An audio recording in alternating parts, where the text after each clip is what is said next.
And so I said, God, I need him to say, and then I said 3 things. I need him to say this, I need him to say this, and I need him to say this. And that way I will know that he is my husband.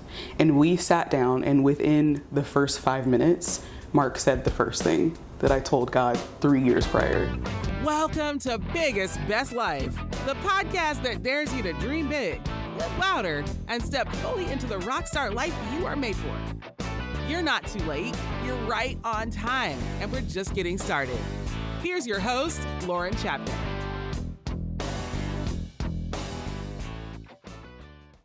Hey there, welcome on back. You are listening to Biggest Best Life. I'm your host, Lauren Chapnick. If this is your first time listening, welcome. I'm so glad you're here. Each episode of Biggest Best Life is like sitting down to coffee with a friend. And I sat down today with my new friend, Sidni Raphael, or you may know her as Coach Sid from Shifted Sight. Sidni is a marriage coach. She and her husband counsel and coach couples to have stronger marriages.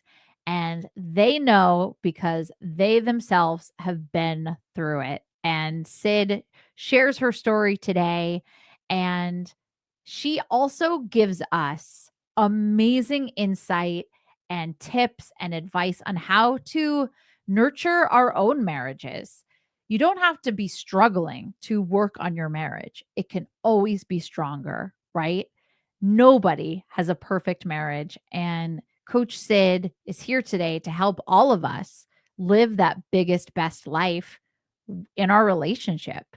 So we're going to welcome her in just a second. If you would like a little weekly dose of motivation straight to your phone, something that pops up right when you need it, once a week for free directly from me, text the word best life. That's one word, best life, to 833-681-6463. And that is the best way to stay in touch with me. And we can message back and forth there. I would like to introduce to you our guest today, Coach Sid. Hi, Sidni. Thank you so much for coming, for joining me today, joining us on Biggest Best Life. It's a pleasure. So let's talk about your childhood a little bit. Okay. Tell me, was faith something that you grew up with? Was that something that was always part of your life? Yes, I did grow up in church. So my grandfather was a pastor and actually a bishop, which is technically different, I guess. But yeah, very well known in the local community. Like he literally has a street named after him in our hometown. Where did you grow up? In Riverside, California. Okay. Yes, so he does have a street named after him there. Wow. He passed away in 2010. But yeah, so I definitely grew up in church. My mom was a minister. I have always been in ministry, singing, dancing, kind of anywhere I'm needed. So yeah, I am very well versed in church. Okay. So what were your thoughts, if you had any? What did you think about marriage as a kid? Was it something that you saw for yourself? Or what did you think about it? Yeah, as a kid, like a smaller kid, I didn't really think about it. I mean, my parents they've been married now for 37 years. And my grandparents have been married for like 40 something. So I grew up around marriage and seeing it. As I got older, I did like decide that I wanted to get married later, which to me later was like 27. Okay. I don't know why I had that in my mind, but 27 was the number for me. It was like, I can go to college, I can get started in my career, and then I'll get married. And then I started liking boys, like in a real way. And I was like, I want to get married now. I don't know why, but like 16, I was like, I want to be married, and like that's what I want to do. And I don't know when that changed or why that changed, but that's kind of what I wanted. What did you think it was going to be like? So my parents, and mainly my mom, very much prepared us for marriage, which I think is unique because I don't think a lot of parents do that. No, how did she do that? Yeah, she would always tell us that marriage is labor and sacrifice. Wow. Like those were Go the two mom. words. Right. Yeah. Those are the two words that she always used. And so I had in my mind, and this plays into the way that me and my husband kind of moved through marriage too. I always had in my mind that marriage was a lot of work. Like that's what I had in my mind. And so I saw like the fairy tale things and it was like, oh, that's cool too. But for me, like marriage was going to be work. Marriage was going to be hard because that's what my mom always kind of instilled in us. Wow. So yeah, that was really my expectation of marriage. Yeah, you knew. Yeah. You knew going in. Okay, so let's skip ahead a few years. How did you meet your husband, Mark? I met him at a church. It was actually his church. His dad was the assistant pastor, I believe, at the time. And I was there for a sound check. And he too was there for a sound check he was singing for a different reason. I think it was his dad's birthday the next day.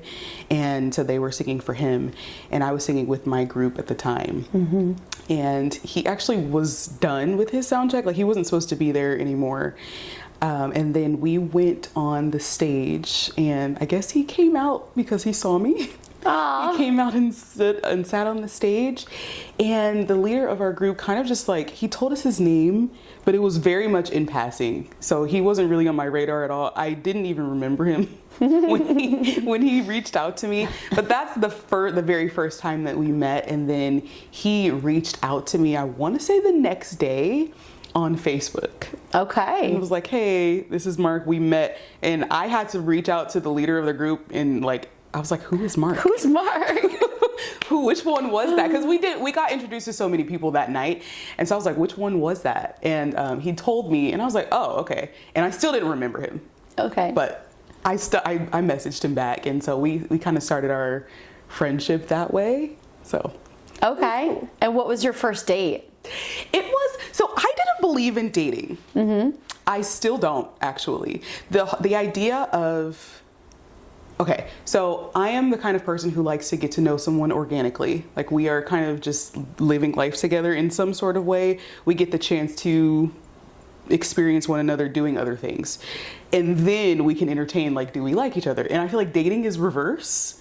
Where we kind of like, I'm entertaining a relationship with you, but I don't know you. Yes. So I've never liked that. I've never understood dating. So that's kind of where I was. And he was very much interested and I knew that, but I was like, yeah, I don't really do that. So I was like, I would love to get to know you as a friend and to build a friendship with you. And he did say, okay.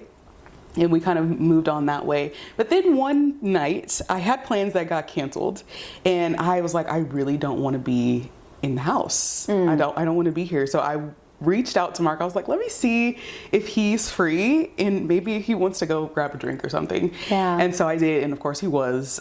So it was kind of like an unintentional date. But that first date we went to, I think, Tilted Kilt, maybe. Just a random place just for us to go grab drinks. We went there and that was the night that I knew that he was going to be my husband. Really? Yeah. What was it about him? So it wasn't necessarily him. So about, I want to say 3 years prior, I had a conversation with God because I had been in like a situationship, which I don't know if you know what a situationship is, but it's like we're not ever official, but we're kind of dating, but no one's actually saying that we're dating, but we're living like we're dating. Okay. Anyway, yes. I had been in one of those for quite a while. And the last time, and it was like on and off, which I don't know how you're on and off in something that's not official, but yeah. It happens. Right. So it was like the third time that we were off. And I was like, okay, God, if you don't tell me like when my husband is here, because obviously it's not this man who's in this situationship with me. If you don't tell me, I will wait for this man forever because I'm just not seeing clearly.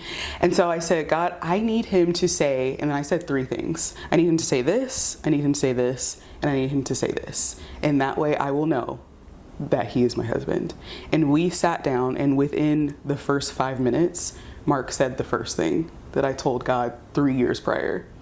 Do you mind sharing what those 3 things are? Yeah, so I've shared 2. I've kept the third one. That's fine. So the first one was, I said, God, I need him to say, whoa.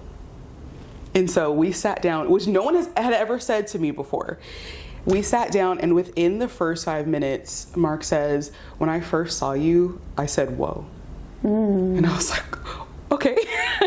It was kind of like, because I didn't expect that at all. Like, I had forgotten that I even had that conversation with God. And then he said that, and it reminded me, and I was like, oh, okay, wow. So we kind of kept on in conversation, but I had that in my mind. Like, I don't even remember the rest of the conversation that we had. Wow. Because he had said that. The second thing, what was the second thing? The second thing was that I wanted him to know that I was his wife when he first saw me. And so that didn't come out until a little bit later, but that was exactly what he said happened. He said he saw me, and he went home and told his brother that night that we met at the church that he met his wife. I love that. So he knew when he first saw you, and you knew when God answered those 3 things for you. That's beautiful. Yeah. So how did he ask you to marry him? So that one, I don't know that he actually really did. So we had this kind of whirlwind relationship because I knew that he was going to be my husband. We kind of just let everything go. It was like, well, you're it, right? I'm going to get married to you. You both knew. And yeah, we both knew. And so there was not like this, well, we have to be kind of tiptoeing in. There wasn't that stopping because there was already what was known. So we had this whirlwind thing. I did get pregnant in about 4 months, not 4 months into, we got married 4 months into our relationship, but I got pregnant, I want to say maybe a month into our actual official relationship. We had been dating for a little bit, but into our official relationship, I got pregnant. And so because we already knew that we were getting married, it was just like, well, we might as well just do it now. And that was it. Let's just do it. Yeah. Okay, so what were the early days of your marriage like? Early days of marriage, so that first year, I want to say, was pretty good. It was pretty solid, at least for me. I didn't realize until after that it was not great for him. But for me, it was good. We were pregnant, and so there was the kind of sweetness of that and bringing a child into the world and becoming parents. So there was, I want to say, almost a bit of a distraction for me. And that really impacted the way that we lived through marriage because we had that distraction. And again, that was a month into us dating. So we kind of had that distraction basically the entire time. Right. So it was great. It was great. We got along very well. It was a newness to it. Yeah, it was like a new relationship. Yeah. So at what point did things start to shift? And at what point did you start to go from so connected to feeling a disconnect? It was, for me, it was at 1 year. Okay. We made it to a year. And again, for him, now I grew up in a high conflict household. And so for me, arguments and yelling and stuff like that was very much normalized. Okay. So to me, that was a normal thing. Anytime we have an argument, I bounce back like that. And we're moving on. Like this is a normal thing. Let's move on with our day. For him, we would have an argument, which I didn't even consider arguments, honestly. But he considered them us fighting. And I was like, what's the problem? And it would take him a really long time. And I did notice that early on, but for me, I think I tried to get him to not be that way, as opposed to saying, okay, let me try not to handle you this way. Right. So that's why he struggled pretty badly from early on, because of the way that I would talk to him, the way that we discuss things. And for that not registering to me, it just wasn't a problem. So at about a year in, we went on our anniversary trip and we had a good time until like the last day. And it was the last day of that trip where we had an argument that I was like, oh, this is like a real argument, finally, like for me. But all of this time, I could tell that he had so much built up from all of the arguments we had throughout the year that it finally hit me like, oh, you really think that we have been arguing, like we've seen this completely differently. And it was just the way that he talked to me that night. it was like we were enemies. Like I wasn't on his team. It was like you had two different experiences. Yeah, completely. Two completely different And you didn't experiences. know. Right. And did he know that you thought everything was fine or great? He did. I don't know that he knew at the time, but he did later. Because we didn't really, again, I didn't feel the need to even explain myself because, again, everything was normal to me. Yeah. And he was not the kind of person, and it took him a really long time to be this person who was going to bring an issue up. That was my question. Did he ever say anything? No, so he did not. He would say, like, I don't want to fight. I don't want to argue. And the only reason that I caught on was because of how long it took him to bounce back. But for me, because I was looking at it the way that I was looking at it, it was almost like, to me, that was a weakness of his, as opposed to me not being able to see, like, hey, he's not used to this. Like, this is not normal to him. Yes. So I looked at that as a weakness, which I didn't realize how much that impacted him at the time. Right. It was almost like you were judging him versus, I guess, meeting him with curiosity. Like, why does he think that way? Yes. Okay. So tell me about the moment that everything just came crashing down. What happened? So it was not really a moment that everything came crashing down. It was really like a downward spiral for a really long time. Okay. Like a few years of downward spiral. So I say we were okay. And again, that was just to me for the first year. After that, I began to notice like his energy kind of shifted. And so it was very much like the whole enemies thing that happened that night was kind of carried throughout, honestly, the rest of our years. And I didn't know what to do about that. Like, I had no idea how to handle that because I didn't see the problem yet. Like, I saw that he had a problem, but I didn't understand why.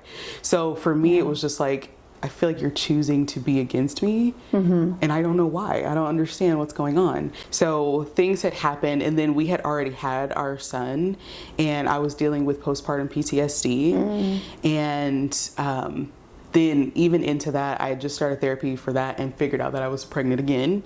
And so we had all of this happening.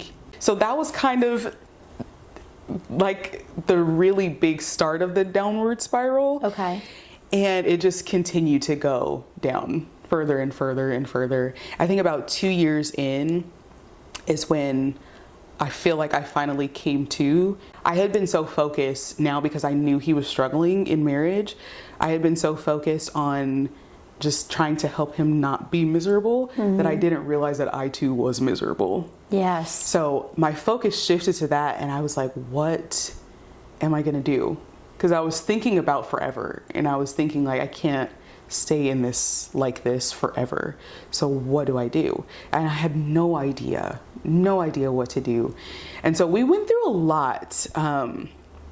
We went through a lot before everything actually like really blew up. Yes. Like so let's talk about that because you did eventually separate. Yeah. For a time. What happened? All of this is still kind of happening, and I am witnessing and feeling the downfall. I'm witnessing everything kind of crumble for over this long period of time. And so when it finally comes to, I tell this story all the time, and we were sleeping and he was like on my lap. He was knocked out. And the Holy Spirit said, pick up his phone. And I was like, nope. I've never been the kind of person to look through a phone ever. And I heard it again. He's like, pick up his phone. And I just knew what I was going to find. I knew it. So you knew like, before you even looked. I don't want to look. Yeah. So I picked it up and I went through it. And I mean, there were just threads upon threads of different women that he was talking to, and pictures and inappropriate messages. And it just, everything came crumbling at that moment. It was like the final crumble. Did you confront him right away? Oh yeah. Yeah, I woke him up. Okay. I woke him up and I was like, I think I said like, tell me what you did. And he saw the phone in my hand, so he knew that I had seen something. And he did initially try to not say it. So he was like, I said some really bad things. And I was like, I know what you said. Tell me what you did. And it took him, hours to be able to tell me, because he was just like, I don't want to say it. So he would just sit there silently for a really long time, and I would just be staring at him. What was that like for you? It was really bad. It was a devastating moment, but also weirdly in that moment, I was like, there was like a sense of freedom. Because we had struggled for now years at this point. It was like, okay, you're free. Like, you can leave. So that's really kind of the underlying feeling that I felt. There was, of course, anger and hurt and all of these things, because I felt like I had been putting all this work into this marriage. All of the things that he struggled with, I really tried to change, because I did finally come to the realization, like, oh, you can't keep doing this. Like, it's okay, right? Just because you grew up this way does not mean that he's okay with it. So I put in a lot of work to change those things, and I was showing up in a different way. And so I think really a lot of the hurt was that, like, I was just trying so hard to get him to be okay. And in that moment, it was like, it really has nothing to do with me. Wow. I mean, you had given so much of yourself, and that moment for you, it was like the steam just finally was able to release.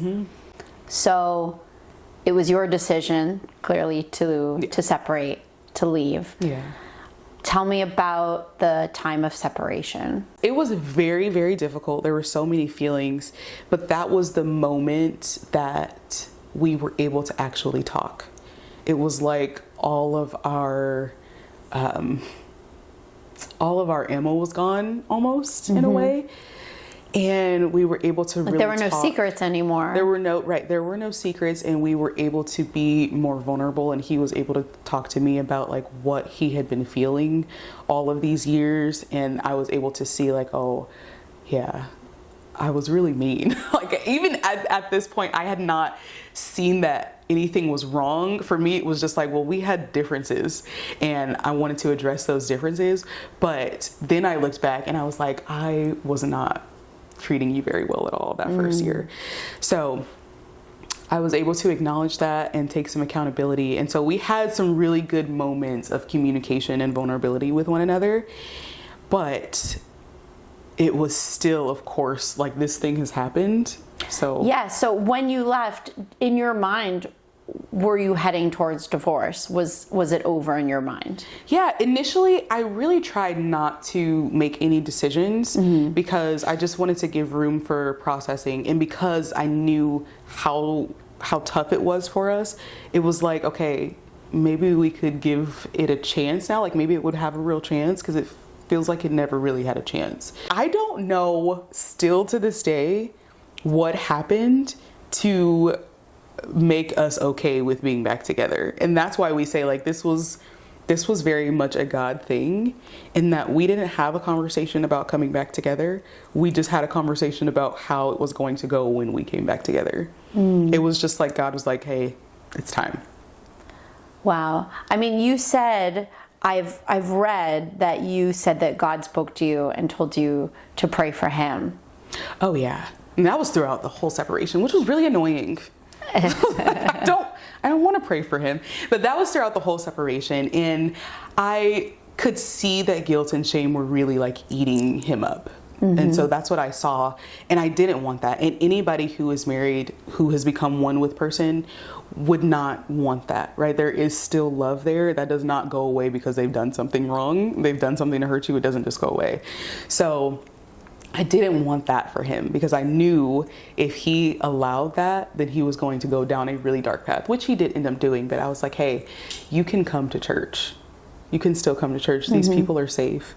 They have us covered regardless of what's happening. It's not just me that they have covered, it's also you. And so he didn't believe me, because he grew up in a church that was more judgmental. And he knew that people knew at the church. So he was like, I'll never go to that church again. And I was like, He no. felt a deep sense of shame. Yes. So I was like, no, please come to church. You are okay. No one cares. Like, I mean, they do care about what we're going through, but no one is judging you. They have you covered. And so he did finally come to church, which the sermon that day was just perfect. It was spot on. Oh, yeah? Yes, it was spot on. It was about being caught and how God's grace is in that. Like, you getting caught is not a bad thing. It is the opportunity for you to turn around and to surrender. So I thought that was really awesome. So you never had an actual moment or conversation about getting back together. You said it was just something that you felt. And then what were the conversations like to rebuild and go forward? We didn't have a conversation about, hey, do you want to do this? Like, are we doing this? It was, hey, when we do this, it has to be this way. When we do this, it has to be that way. We can't do this. We can't do that. All these things that we did before, they won't work moving forward. So there was no questioning if we were getting back together. It was like God had already told us individually that we were coming back together. And what is your marriage like today? It's so good. It is, honestly, the reason that our marriage, I think, is so strong is because going through this, it really does humble you. So with all of the hurt and the pain, you do have to deal with that. But as you heal from it, you really look at the parts of yourself that just did not work in marriage. And I think that's a really challenging thing to do because they're not bad parts, right? They just didn't work in the marriage. Yeah. So all of these things that I had, like, they're good. Like, I have strengths. They're bad too, and flaws as well. But the things that needed to change were not bad, but they did need to change for the marriage. And so just that sacrifice and that surrendering really changed me as a human, and it changed him as well. He went through his own transformation that was completely apart from me, and it wasn't for me. And I think that was also very much necessary for it to not have anything to do with me. So God was dealing with him on his own. And so when we came back together, it was very challenging to try to fit those pieces back together. But when we figured it out, it was just like, it was better than I could have ever imagined. Better than I could have ever imagined. I mean, the support, the partnership, the love, and the romance that's still there too is just, and I think also the gratefulness that we have for one another and for the restoration of our marriage is really at the core of everything that we do.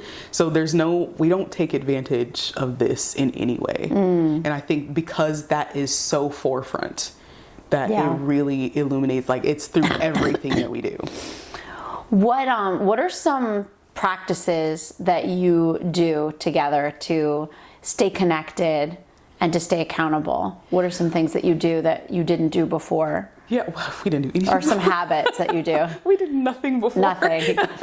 But yeah, we date a lot. We do, and not just date like just by ourselves, but we also date with, like, go on group dates a lot. So we have a community now of married people and some non-married people, but we have a community which we didn't have before, who really, like, pray for us. They have our back, who share things with us and we can share with them, and they are trusted and they are safe. We did not have that before. That has been life-changing for us as individuals and as a couple. So we have our community. So we go on our dates. We do our check-ins, which we have, like, we give to our clients now as well. So we don't do it as often now because we do talk all the time. We talk all day, which before we didn't. And yeah, and I think working with clients too also keeps us really close, because every time we get in a session, if we're not on, like, the best of terms, once we get in a session and we focus on someone else's problems, it helps you. We're done. Yeah, we're good. Okay. We're cool. So yeah, we do a lot of stuff together, which we didn't before. So that's really good, which also was a little bit of a challenge because he likes his alone time. I don't care about alone time so much. I like it, but I'm not seeking it. Okay. So even that was a challenge, but we have really transitioned very well. Good. Good. So when did you go from wanting to rebuild your marriage to wanting to help other people rebuild theirs? And how was Shifted Sight, your coaching business, born? Yeah, so I want to say about 2 months into our marriage, God showed me that we were going to be helping couples. And I didn't know what that meant at the time, because I was like, God, we've only been married for a couple months. No one's going to listen to us. Right. We can't help married couples. And I told Mark that, and he was like, okay. And it was just kind of like brushed off. And then we just kind of moved on. I didn't even think about it again until we went through this and we reconciled. And I was like, I feel God pulling us towards something. I know that we're going to be doing something together. I know that we're going to be helping and sharing our story. I just don't know how yet. And I had been a coach for, I want to say, a couple of years at this point. I had been a coach, but even in that, I wasn't feeling super called yet. It was like I did it early. Mm-hmm. So I knew that I was going to be doing it, but I had done it and I still wasn't like, okay, I should be doing this now, until I was getting Mark ready, because this is how the Lord talks to me very early. Like, he shows me visions of things years in advance. That's just how he's always operated with me. And so for this, I was like, okay, I can feel it. I know that it's coming. And so I was like, Mark, get ready. It's coming. It's coming. I don't know when, but I know it's going to be soon. And there was one day, I think it was like the turn of the top of the year of 24, I believe. And I was like, yeah, it's time. So now you and your husband coach other couples together. Mm-hmm. Is it always together? Do you do separate as well? Couples, we coach together. Okay. Yes, always. So we do individual sessions as well. Mm-hmm. But when it's a marriage session, we always do it together. Mm. Yeah. What's that like working with him? It's great. Yeah. It's fantastic. Seeing him grow as a coach, seeing all of the wisdom that he has, because before we didn't really talk that much. Like, in the beginning of marriage, I didn't really know if he had anything to say, how he thought about certain things. So to see him in this light was just like, oh my gosh, you have something to talk about. Yes. That's really cool.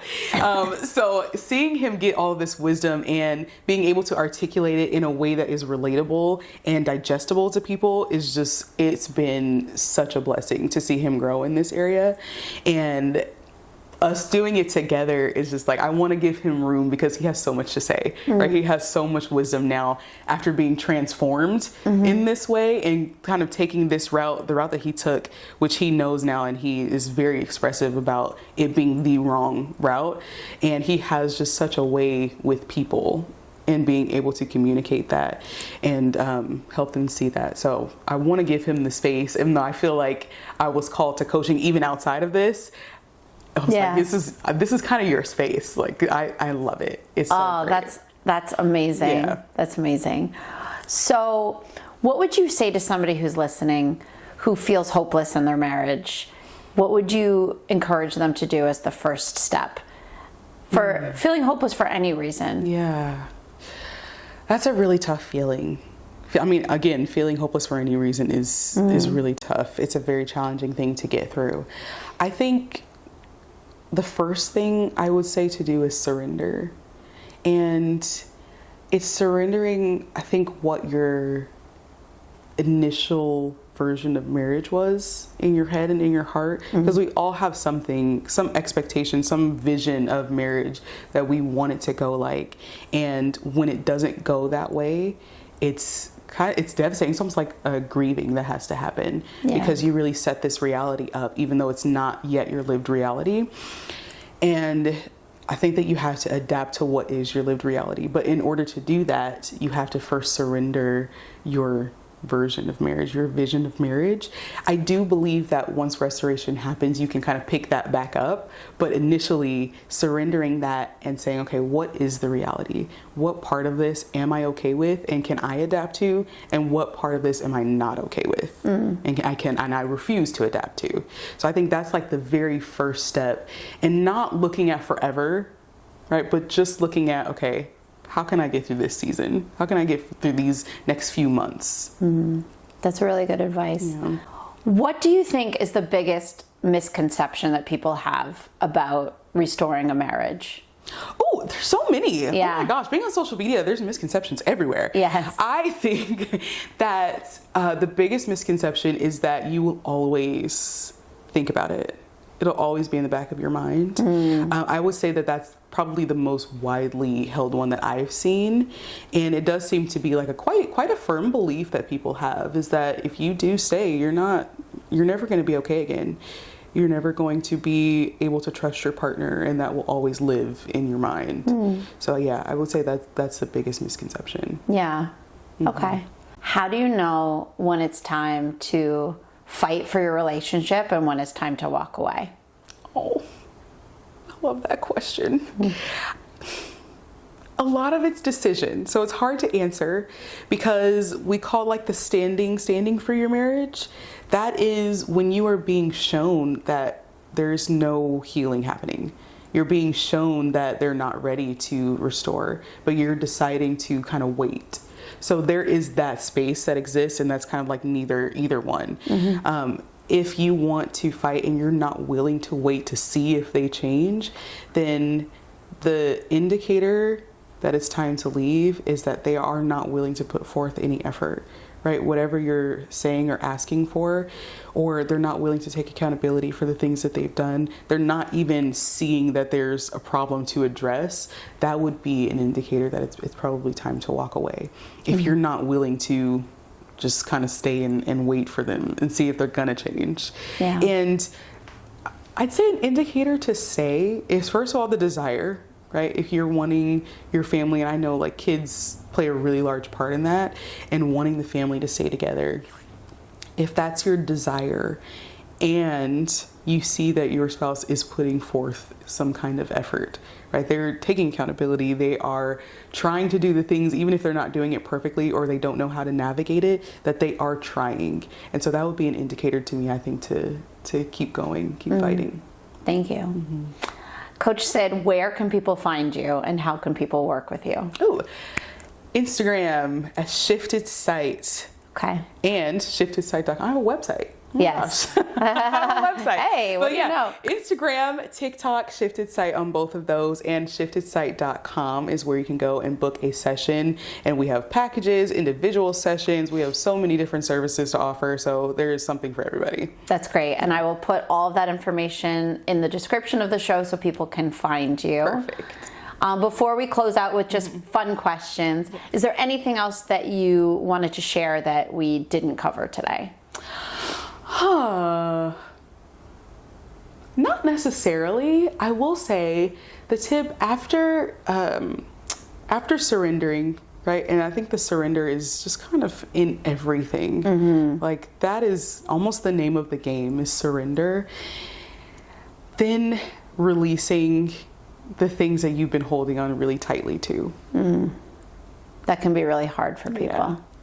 Yeah, I think everybody. Yeah, it's challenging. Yeah. It's challenging. But when you do, it just really opens up your world. It opens up your eyes. It opens up your heart for the things that can happen. Yeah. Okay. Just for fun.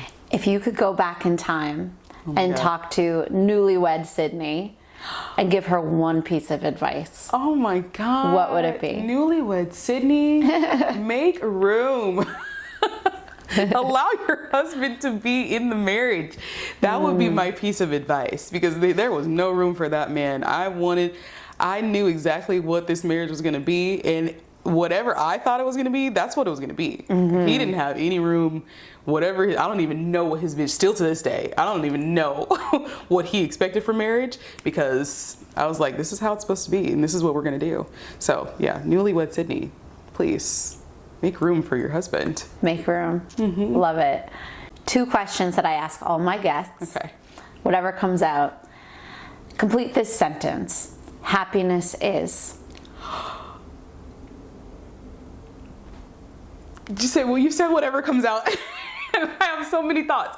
Okay. Okay. Happiness is an emotion, just like any other emotion. It comes and it goes. And I think we get ourselves into a little bit of trouble when we are chasing the emotion of happiness, as opposed to letting it just kind of wash over us and go and come when it pleases. when it's time. I love that answer so much. Coach Sid, what do you think it means to live your biggest, best life?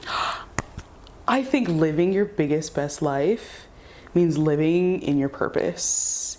And that is, I don't think you have just one purpose throughout life. I think that it changes through seasons, and to follow what you believe it is, right? Not just saying like, this is my purpose now and assuming like, I have to do this for the rest of my life because this is my purpose. No, you don't. Your purpose can change and shift throughout seasons, and following that, I think, is the like best way to live your biggest, best life. Yes. Yeah. Couldn't agree more. Thank you so much for sitting and talking with me. You're so welcome. I'm so grateful that your marriage is where it is, because you're helping make the world a better place by showing future generations what healthy marriage is, and you're helping so many people. Yeah. So thank you. Thank you. Coach Sid, you are just the greatest. Thank you so much for sitting down with me. You are such a bright light, and I felt like I was sitting down talking to a friend that I had known for years. If you would like to work with Coach Sidni and her husband, Coach Bear, you can find them at shiftedsite.com. Their Instagram is at shiftedsite. And all of that information is in the show notes. Remember, trust your gut, get off your butt, make today awesome, and I will see you the next time. Bye-bye. Thanks for tuning in to Biggest Best Life. If today lit a fire in you, follow, review, and share it with someone who needs the spark. And remember to text Best Life, one word, to 833-681-6463 to get Lauren's weekly dose of motivation straight to your phone. Now go out there, live boldly, love wildly, and never settle for less than your biggest, best life.